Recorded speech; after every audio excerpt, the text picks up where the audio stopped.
উবাই ইবনু কাব রাদিয়াল্লাহু তাআলা আনহু হতে মহামহিম আল্লাহর বাণী বর্ণিত।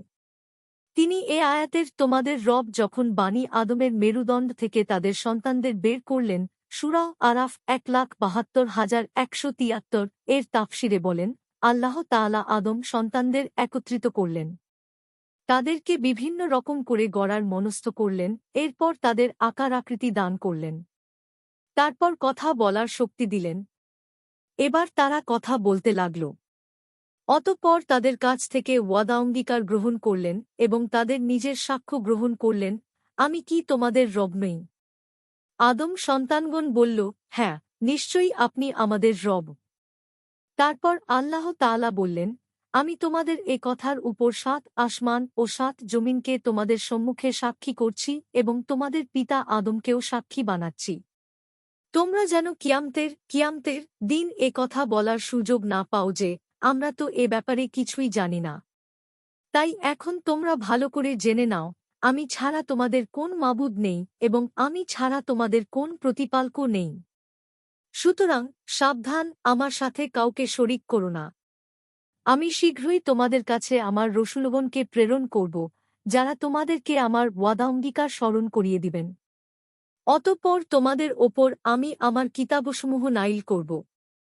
তখন এ কথা শুনে আদম সন্তান বলল, আমরা এ কথার সাক্ষ্য দিচ্ছি, নিশ্চয়ই তুমি আমাদের রব ও আমাদের ইলাহ। তুমি ছাড়া আমাদের কোন রব নেই এবং তুমি ছাড়া আমাদের কোন ইলাহ নেই। বস্তুত আদম সন্তানদের সকলে এ কথা স্বীকার করে নিল। আদম আলাইহিস সালামকে তাদের ওপর উঠিয়ে ধরা হল। তিনি সকলকে প্রত্যক্ষ করলেন। তিনি দেখলেন তাঁর সন্তানদের মধ্যে ধনী দরিদ্র আছে, সুন্দরও আছে। এটা দেখে তিনি বললেন, হে রব, তুমি তোমার বান্দাদের সকলকে যদি এক সমান করে বানাতে।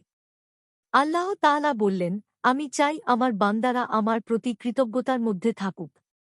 এরপর আদম আলাইহিস সালাম নবীদেরকে দেখলেন, তারা সকলেই যেন চেরাগের ন্যায়, তাদের ওপর আলো ঝলমল করছিল। তাদের কাছ থেকে বিশেষ করে নবুয়াতের ও রিসালাতের দায়িত্ব পালনের বিশেষ শপথও নেয়া হয়েছে।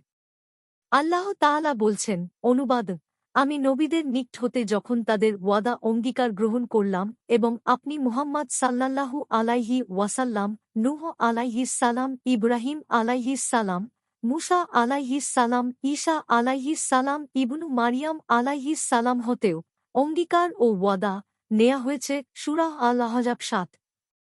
তিনি উবাই রাদিয়াল্লাহু তাআলা আনহু বলেন, এ রূহদের মধ্যে ঈসা ইবনু মারিয়াম আলাইহিস সালাম এর রূহ আত্মা ও ছিল। অতঃপর আল্লাহ তাআলা এ রূহকেই মারিয়াম আলাইহিস সালাম এর প্রতি প্রেরণ করেছেন। উবাই বলেছেন, এই রূহ মারিয়াম আলাইহিস সালাম এর মুখ দিয়ে তাঁর পেটে প্রবেশ করেছে। জাওয়াইদুল মুসনাদ ৫ ডিভিশন ১৩৫। মিশকাতুল মাসাবিহ ১২২। হাদিসটির মান হাসান।